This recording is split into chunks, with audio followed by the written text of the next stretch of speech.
하나의 시가 있었습니다. 이 시는 어떤 시인지는 어느 누구도 알지 못합니다. 그 시가 무엇인지 알고 싶다면 좋은 땅에, 가장 비옥한 땅에 그 시를 심어서 사치사철 사랑으로 섬기면서 그리고 잘 자라게 하면 어느샌가 그 씨는 자라가지고 열매를 맺게 될 것이죠. 그렇게 잘 자란 열매를 보면 자신도 모르게 지그시 웃으면서 바라보게 됩니다. 그래요. 우리가 씨만 볼 때는요, 그 씨 안에 무엇이 담겨져 있는지, 또한 그 씨가 어떤 열매로 성장할지는 아무도 알 수가 없죠. 다시 얘기하면 그 안에 어떤 종자가 있는지 알 수가 없다라는 겁니다. 하지만 씨를 땅에 심어서 자라게 하면 그때부터 약간의 그 싹만 나는 것만 봐도 우리는 그 씨가 어떤 종자인지 알 수가 있게 되는 거죠. 전 세계 11개국에서 베스트셀러가 된 책이 있습니다. 바로 씨드라는 책입니다. 씨드, 바로 씨앗이라는 뜻이죠. 이 책의 내용을 보면요, 이래요. 조씨라는 한 사람이 있어요. 그는 미래의 인생이 보장되어 있는 아주 탄탄한 사람이에요. 젊은 나이에 남부럽지 않은 멋진 집을 소유하고 있고 좋은 직장도 다니고 있어서 주위에 많은 사람이 이 조씨라는 사람을 보면요, 굉장히 부러워합니다. 심지어 이 조씨라는 사람은 자신이 하고 싶은 그 어떠한 일을 다 할 수 있는 사람이죠. 그런데 어느 날부터 이 조씨라는 사람이요, 자신이 하고 있는 일에 굉장히 실증을 내기 시작합니다. 삶이 따분해지고 실증이 나면서 그때부터는 무엇을 해야 될지 방황하며 자신의 모든 삶의 재미를 잃어갑니다. 마침 직장 상사가 그에게 다가와서 이렇게 이야기를 합니다. 지금 하고 있는 일이 너무나 힘들게 느껴진다면 내가 잠깐 하루 이틀이라도 휴가를 줄 테니까 그 휴가를 통해서 마음의 결정을 하고 오는 거는 어떻겠나? 그 이야기부터 이 조 씨라는 사람이 휴가를 떠나고 그때부터 자신의 새로운 삶의 방향이 바뀌는 이야기를 시작을 합니다. 휴가를 얻었습니다. 바로 절친한 친구에게 연락을 해요. 그리고 그 친구와 함께 여행을 떠납니다. 한 시골 동네 농장에 도착을 하자마자 우연찮게 그 동네의 농부와 잠깐 이야기를 할 수 있는 시간을 가지게 됩니다. 이야기를 나누다가 이 농부가 조씨라는 사람에게 작은 씨앗을 하나 건네주면서 또다시 이야기를 이어갑니다. 그리고 그는 조씨에게 이렇게 이야기를 하죠. 당신은 아직 삶의 목적을 잘 모르는 것 같아요. 삶의 목적을 모르니까 길을 잃은 것이겠죠. 목적이야말로 우리 인생의 방향을 부여하는 이정표와 같습니다. 그 목적은요, 삶의 불을 지펴줘요. 그리고 그 불은 우리에게 꿈을 쫓을 수 있는 자신감과 힘을 불어넣어주죠. 목적 없이 사는 삶, 마치 바람에 날리는 먼지와 같아요. 그렇습니다. 우리 모두는요, 삶의 목적이 있어야 됩니다. 삶의 목적이 없는 삶은요, 그런 사람은 없어요. 지금 아무나 붙잡고 당신이 어떤 일을 하고 싶습니까? 무엇을 하고 싶습니까? 라고 물으면 글쎄요 라고 이야기는 하겠지만 사실 마음에는 뭔가가 하나가 담겨져 있어요. 그런데 시간이 지나면 지날수록 처음에 담겨져 있었던 나의 목적, 삶의 목표들이 점차 잃어버리고 아무런 꿈도 희망도 없이 그저 물이 흘러가고 있는 것처럼 시간이 가는 대로 살아가려는 우리의 모습을 볼 때가 종종 있습니다.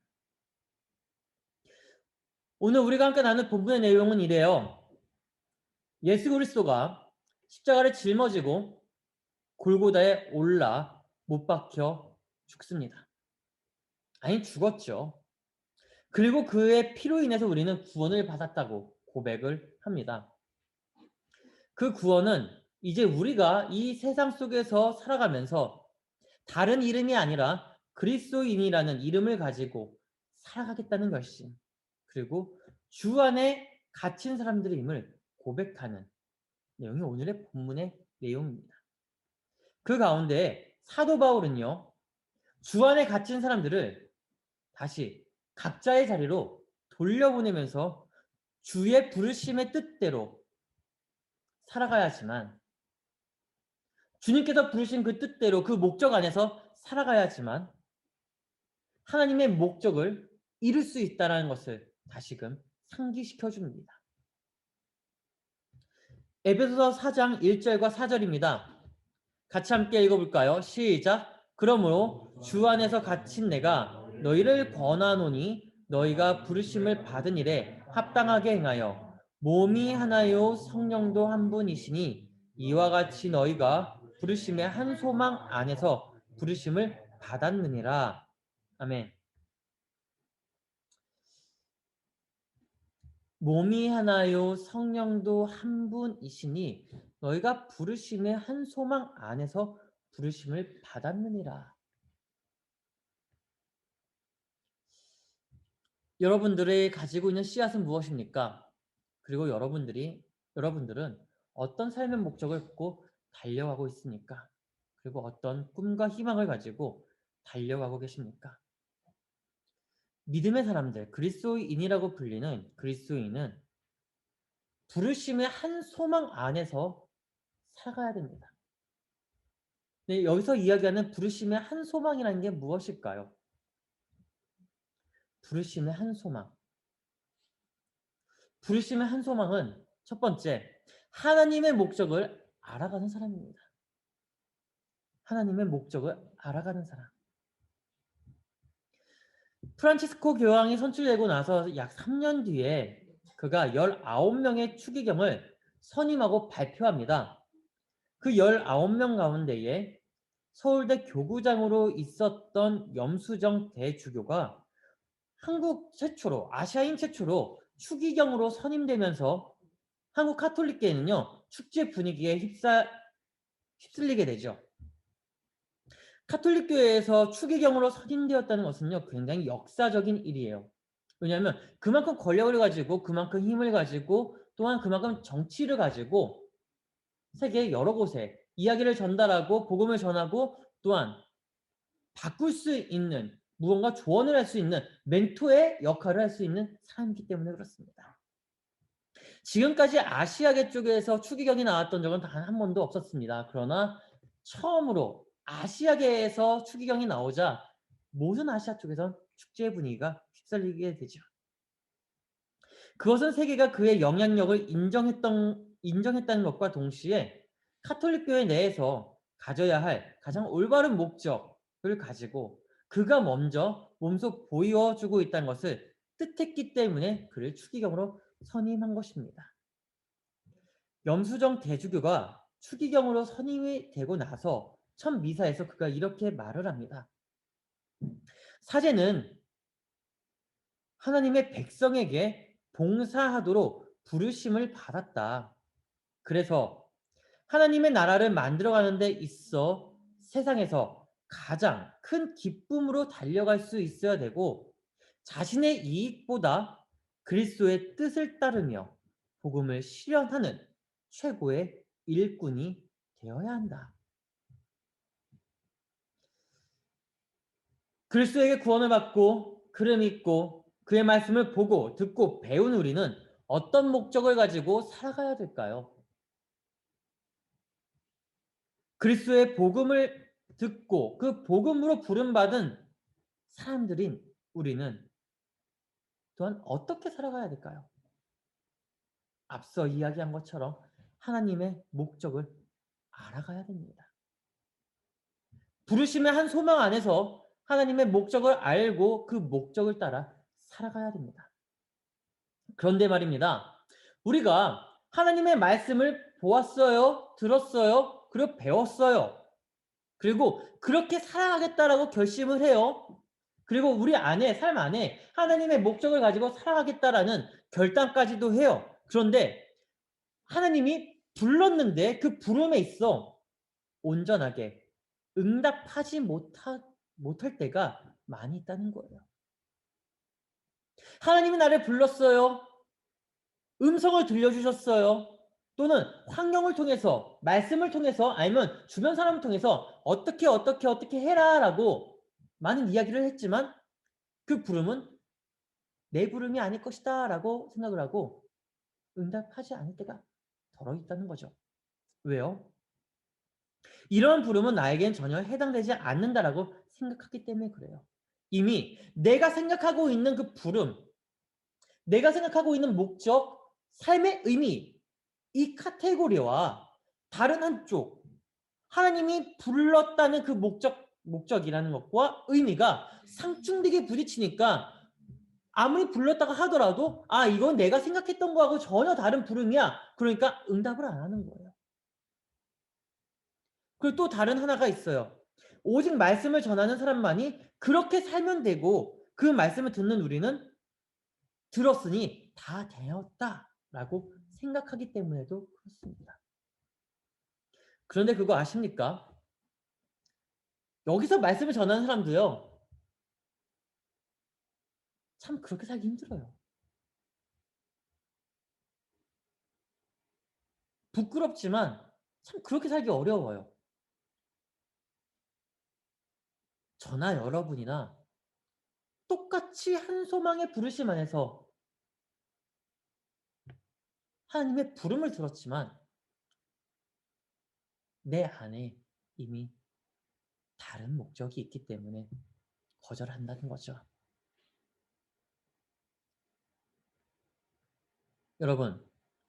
여러분은 어떨 때 그 부름에 대해서 거절하십니까?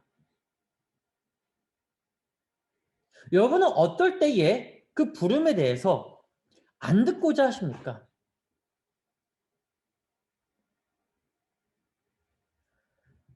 사실 부름이라는 거는요,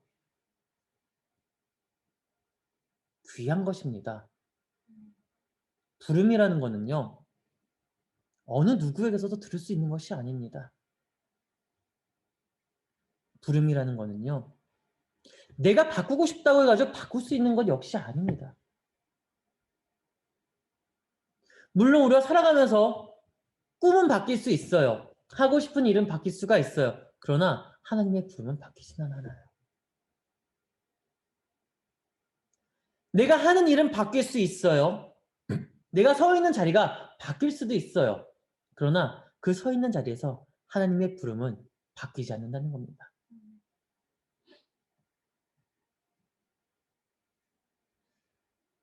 우리는 이 부름에 대해서 다시 한 번 더 생각해 봐야 합니다.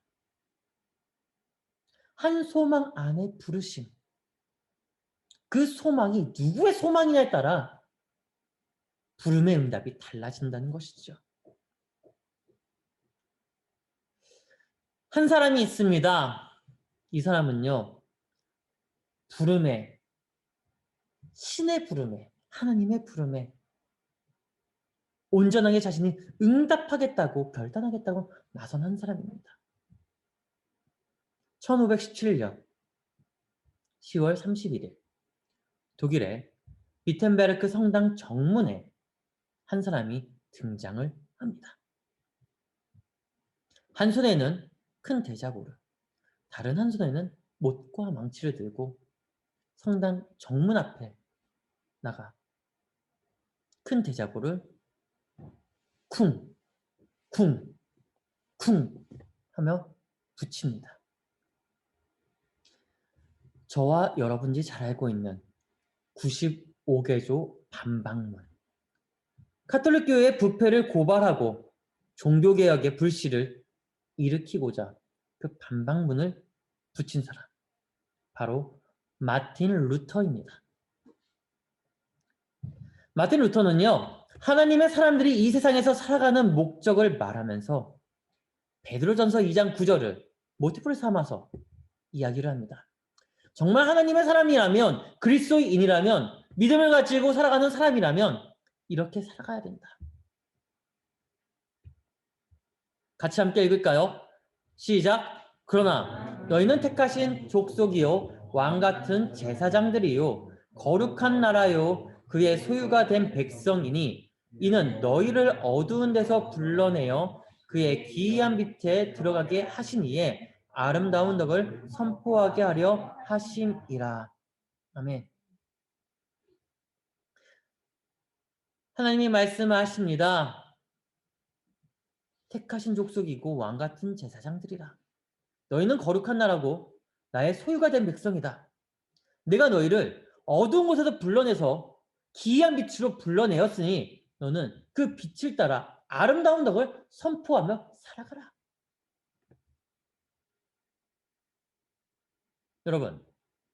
여러분들은 하나님의 백성이라는 것을 믿으십니까? 하나님께서 택한 족속이라는 걸 믿으십니까? 왕 같은 제사장이라는 것 또한 믿으십니까? 그런데요, 우리는 입으로는 고백을 참 잘해요. 하나님의 백성이다, 하나님의 일꾼이다, 하나님의 사람들이다 라고 말은 잘합니다. 그런데 하나님의 교회는 나오진 않습니다. 하나님의 교회로 부름을 받았는데 오히려 나가려고 합니다.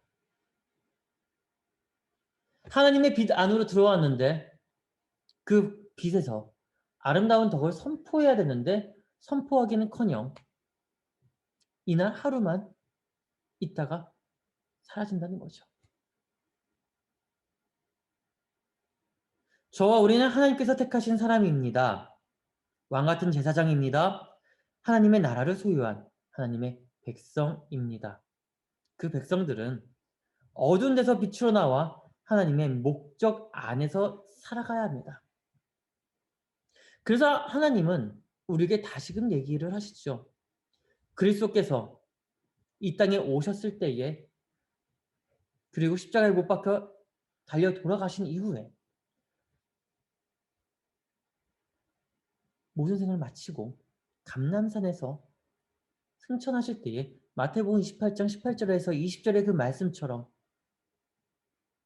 너희는 모든 민족을 무엇을 삼으라? 제자로 삼아. 누구의 이름으로? 아버지와 아들의 이름으로 무엇을 베풀고? 세례를 베풀고. 내가 너희에게 무엇을 보고 배우게 한 것을 만인에게 어떻게 하라? 전하서 지키게 하라. 이것이 바로 하나님의 목적입니다. 큰 목적 안에 우리의 또한 작은 목적이 있죠. 그 목적이 여러분들이 앞으로 해야 할 꿈들이고 직업이에요. 그 직업을 통하여서 하나님의 큰 목적을 이루라는 것입니다. 근데 우리는요, 우리의 목적 때문에 하나님의 목적을 저버려요. 하나님의 부르심을 저버려요. 세드백 교회 담임 목사로 섬기고 있는 릭 워렌은요, 목적이 이끄는 삶에서 이렇게 이야기를 하고 있습니다. 우리가 이 땅에 살아가는 이유를 진정 알고 싶다면 우리가 그분의 목적대로 창조되었다는 것을 알아야 한다. 우리는 하나님의 목적에 의해 창조가 되었죠. 그분의 목적이 무엇인지는 우리가 정말 알아야 할 필요가 있습니다. 필요가 아니라 알아야 됩니다. 그래서 그분이 우리를 향한 목적이 무엇인지 정말 알고 싶다면, 알아가야 한다면 하나님 말씀 안으로 들어가야 되고 그 말씀을 통하여서 우리가 살아가야 된다는 것이죠. 근데 그 말씀을 어디에서 보고 듣고 배울 수 있겠습니까? 바로 하나님의 그 이 예배 안에서 보고 듣고 배울 수 있다는 것을 기억하기를 주의 이름으로 축복합니다. 보았어요? 들었어요, 배웠어요. 그리고 그 배운 것이 저와 우리의 삶에서 소금처럼 녹아져 보여야 합니다. 내가 서 있는 자리, 우리가 서 있는 자리, 우리가 일하고 있는 그 자리에서 나의 그 직업을 통해 그리고 하고 있는 업무를 통해 많은 이들과의 관계 속에서 나타나야 된다는 것이죠.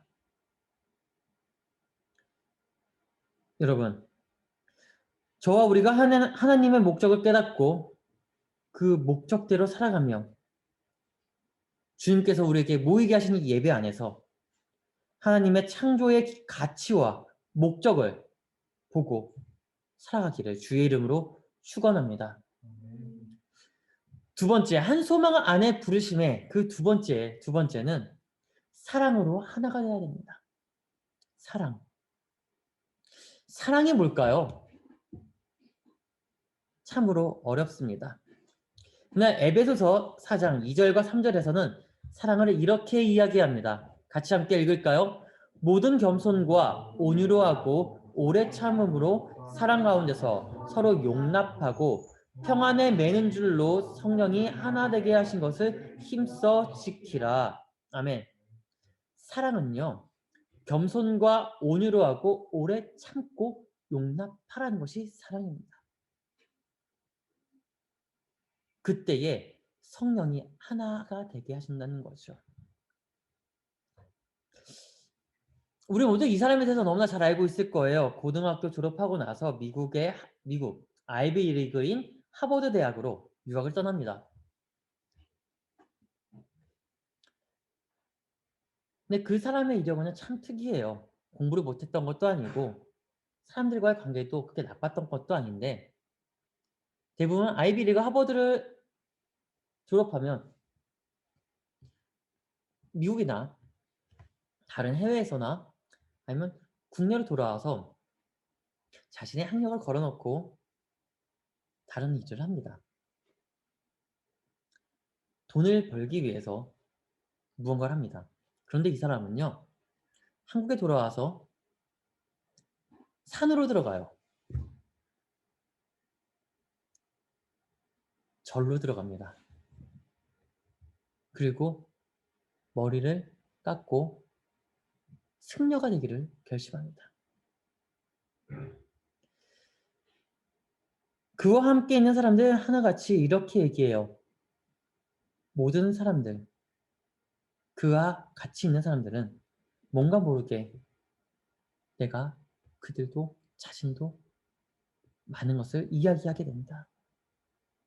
그는 자신의 나의 아픔을 이야기할 수밖에 없게 만드는 소유자다. 힐링 멘토라고 불렸던 해민 스님 이야기입니다. 그런데 요즘 이슈가 있죠. 그가 국내 쇼에 나오면서 많이 이야기했던 게 뭔가요? 무소유. 그런데 이제는 풀소유가 됐죠. 남산에 집을 갖고 있고요. 그리고 건물을 가지고 있고요. 학교도 세워서 교육을 하는데 그가 했던 모든 이야기들이 참 좋은 이야기들도 많이 있고 본받고 싶은 것들도 있고 정말 그렇게 해야 되겠구나라는 생각도 가졌는데 무소유를 이야기하는 사람이 정작 이제는 본인이 부동산을 가지고 있고 다른 것을 많이 가지고 있는 것을 보면서 많은 사람들이 그를 따랐던 많은 사람들이 하나둘씩 등을 돌리고 있습니다. 근데 그래도 그의 책을 보면요 참 좋은 글귀가 있어요. 소개해 드리려고 합니다. 멈추면 비로소 보이는 것들이라는 책 가운데에 이런 내용이 있습니다. 사랑이라는 이름으로 집착한다면 그 안에 이기적인 부분은 항상 존재한다. 그 사람을 내가 만든 틀에 끼워 넣어 원하는 대로 조정하고 싶다는 것이다. 진정한 사랑은 있는 그대로를 아끼는 것이다. 봄날의 햇살은 있는 그대로의 존재들에게 그저 따스한 햇살만을 비춰준다. 절대 내가 원하는 대로 바꾸고자 하지 않는다. 내가 누군가를 좋아하고 누군가를 의지할 때에 제일 먼저 자신도 모르게 하고자 하는 것이 사랑이라는 이름으로 누군가를 바꾸고자 한다는 겁니다. 내가 가지고 있는 잣대, 내가 가지고 있는 목적, 내가 가지고 있는 의지를 그리고 내 마음에 알맞게 요리조리 끼워 맞춰서 그를 또는 그녀를 또는 사회를 또한 무언가를 변화시켜 나의 만족을 얻고자 하죠. 그런데요, 진정한 사랑은 바꾸고자 하는 것이 아니라 있는 그대로를 인정하고 이해하며 받아주는 겁니다. 그것이 사랑이고 그것이 소망으로의 부르심입니다. 하나님은 볼까요? 하나님은 사랑이라는 이름으로 바꾸려고 하지 않습니다. 하나님은요, 사랑이라는 이름으로 바꾸려고 하지 않아요. 대신 그 사랑이라는 이름으로 책임과 의무를 지어주죠. 하나님은 내가 너를 사랑하니까 내가 너를 잡았으니까 쥐고 흔들어서 바꾸겠다는 게 아니라 책임과 의무를 줘서 스스로가 변화할 수 있게 만든다는 겁니다. 스스로가 옳고 그름을 따져서 옳은 길로 갈 수 있게 인도한다는 것이죠. 억지로 끌고 가겠다는 것이 아니에요. 그런데 사람은요, 사랑하면요, 어떻게 하는지 아세요? 앞서 이야기한 것처럼 내가 이러니까 따라와. 끌고 가려고 해요. 그러니까 부딪히죠. 그러니까 싸우죠. 그러니까 관계가 틀어지는 거예요. 사업을 하는 사람들 가운데서 이런 얘기를 많이 합니다. 특히 동업하는 사람들 가운데서 이런 얘기를 많이 해요. 처음엔 너무 좋대요.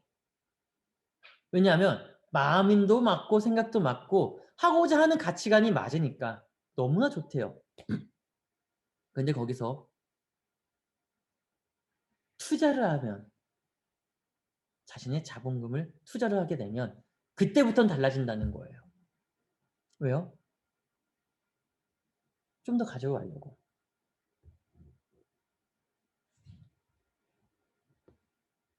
처음에는 서로 좋아서 만나서 같이 동업하고 하지만 하다 보면 서로 관계가 흐트러진다는 거죠. 왜요? 있는 그대로 인정하려고 하지 않고 이해하려고 하지 않고 자신의 그 잣단에서 만들려고 하니까요. 우리는 종종 중요하지 않은 문제들로 인해서 정말 사소한 일로 인해서 싸우거나 헤어지거나 다투는 모습을 종종 볼 때가 있어요.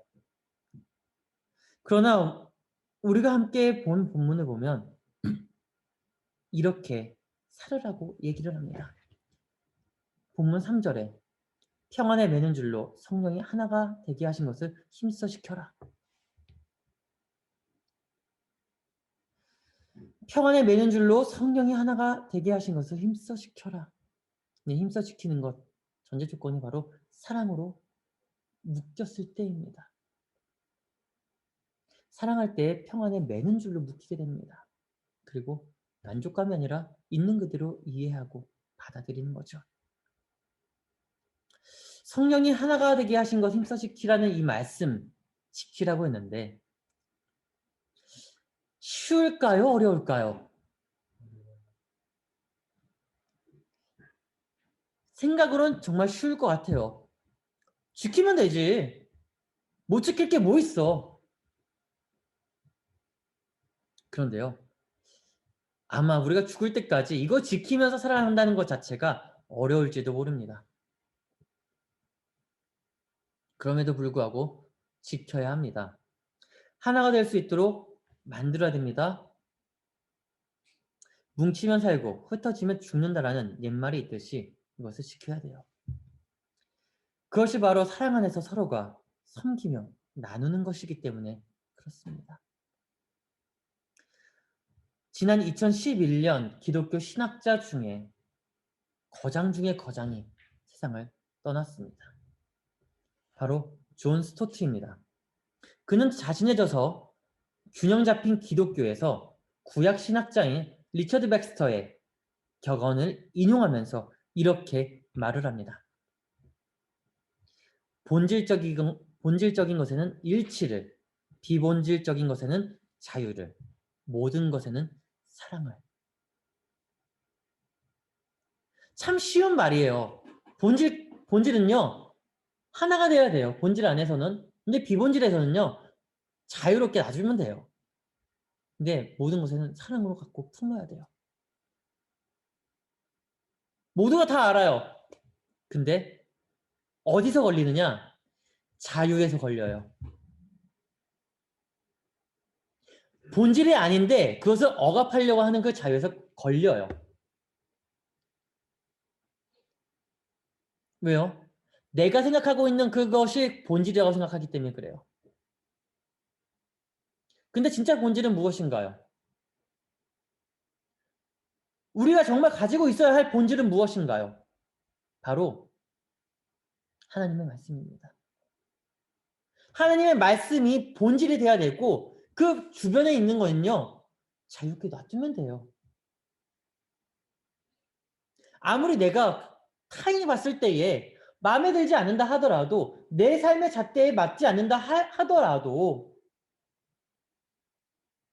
사랑으로 감싸 안아준다면 하면요. 이거는 하나가 될 수가 있어요. 그런데 그 비본질 안에서 치니까 문제가 생기는 겁니다. 다시 얘기하면 중요하지 않은 것에 힘쏟지 말라는 거예요. 우리가 살아가면서 우선순위들이 있죠. 우선순위 가운데에 굳이 순위에 안 집어넣어도 되는 것들이 있어요. 그런데 굳이 그것을 순위에 집어넣어요. 그래서 싸워요. 안 집어넣어도 되는 건데 집어넣어서 싸워요. 이해하면 되거든요. 받아들이면 되거든요. 근데 그걸 받아들이는 게 힘들 거죠.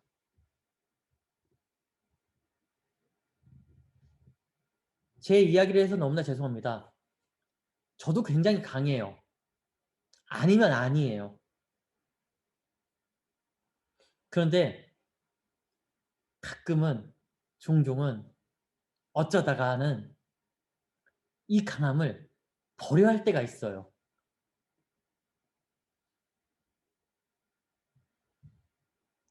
어쩔 때는 참 자존심이 상해요. 이렇게까지 해야 되나? 이렇게까지 하면서 내가 있어야 되나? 그런데 내가 그때 숙이고 들어가지 않으면, 내가 그때 놔주지 않으면 더 크게 번져버려요. 다시 돌아보면 그것은 본질이 아니거든요. 여러분이 잘 알다시피 제가 평일에 일을 하잖아요. 참 학부모님들도 많이 만나고 유선 상담도 많이 하고 그래요. 근데 상담할 때마다 정말 여기 안에서 끌어올라요. 여기까지 막 올라와요. 그럼 나가라고 하고 싶어요. 하지 말라고. 그렇게 잘 알면 당신이 그냥 하면 되지 왜 학원에 보내려고 하느냐 하고 싶어요. 그런데 참아야죠. 왜요? 한 명이라도 더 받아서 공부를 시켜야 되고 유치를 해야 되고 해야 되니까요. 내보내는 게 다가 아니잖아요. 마음에 안 든다고 해서 다가 아니잖아요. 애들은 잘 키워야 되는데 그 부모 때문에 버려둘 수는 없잖아요. 이게 본질은 아니잖아요. 정말 본질은 잘 키우는 것이 본질이지. 그래서 꾹꾹 누를 때가 많이 있어요. 중요하지 않은 것에 힘을 한번 쏟아 보니까 무너지더라고요. 관계도 무너지고 신앙도 무너지고 그리고 나도 무너지고.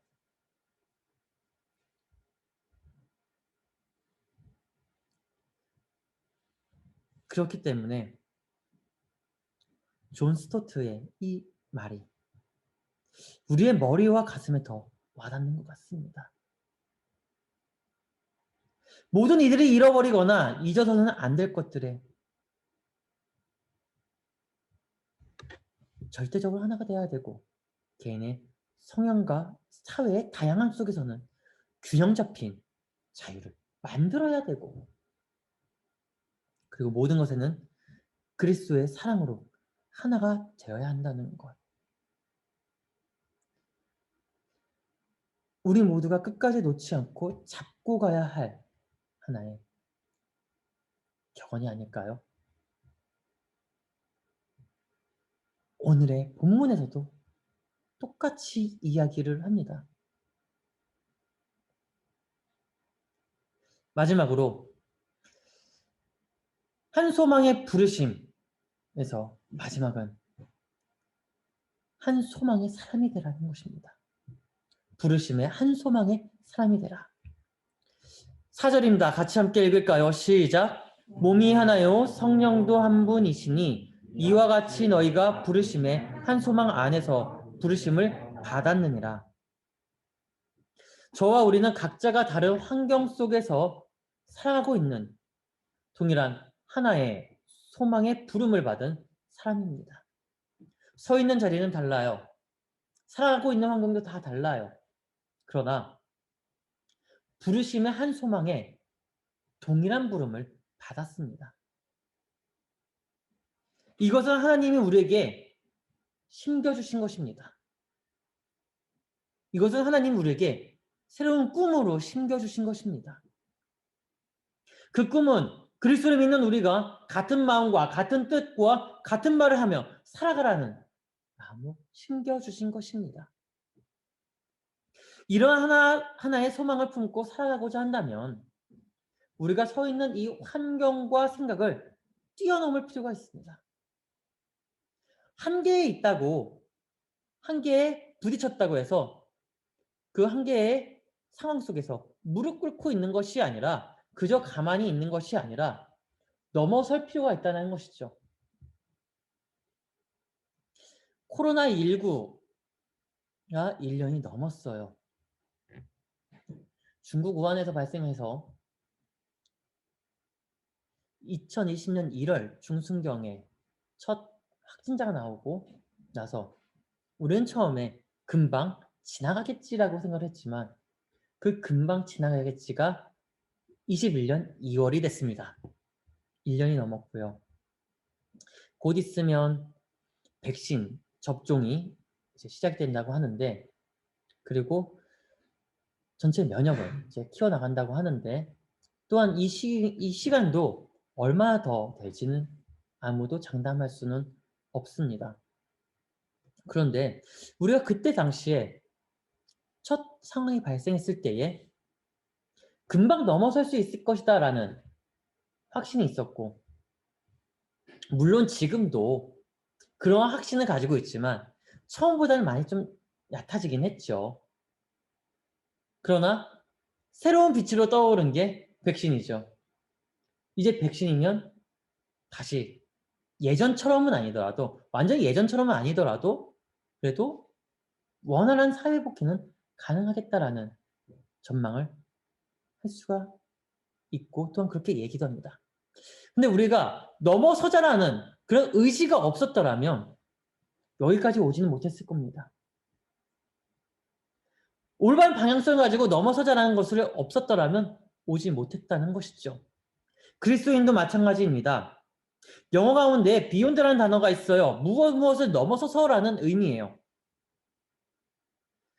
우리는 큰 그림을 그리면서 도전하고 한계를 뛰어넘어야 됩니다. 진정한 꿈이 있고 그 꿈을 이루고자 하는 사람들은 나를 뛰어넘고 사회를 뛰어넘어서 더 큰 그림을 그리고 더 어려운 한 걸음을 떼어야지만 넘어설 수 있다라는 거예요. 다시 말하면 수많은 도전 속에서 우리가 다 한계를 경험하겠지만 그 한계를 뛰어넘을 때에 꿈을 이룰 수 있다는 것입니다. 백신을 만든 것처럼 말이죠. 여러분, 저와 우리에게는 능력이 있습니다. 내 힘과 능력이 아닌 내가 가지고 있는 힘, 내가 가지고 있는 능력, 내가 가지고 있는 지식, 그리고 지금까지 배워왔던 모든 것들, 그런 것들이 아니라 그리스도를 믿고 나아가는 믿음의 능력 말입니다. 믿음이 있는 자에게 하나님은 능력을 부어서 그리스도의 영광, 하나님의 영광 가운데 살아갈 수 있게 이끌어 주십니다. 그러면 우리는 하나님에게 같은 부르심을 받았습니다. 그 부르심은 하나님 나라를 우리 안에 그리고 이 땅에 그리고 모든 이들에게 전하고 만들어가라는 부름입니다. 그래서 우리는 하나님의 소망이 있습니다. 하나님의 꿈이 있습니다. 그 소망과 꿈을 이루어나가는 우리 모두가 되기를 주의 이름을 축원합니다. 마지막으로 한 가지 이야기만 하고 마치려고 해요. 목적이 없는 삶에서는 섬김이 있을 수가 없습니다. 그리고 나눔도 있을 수가 없습니다.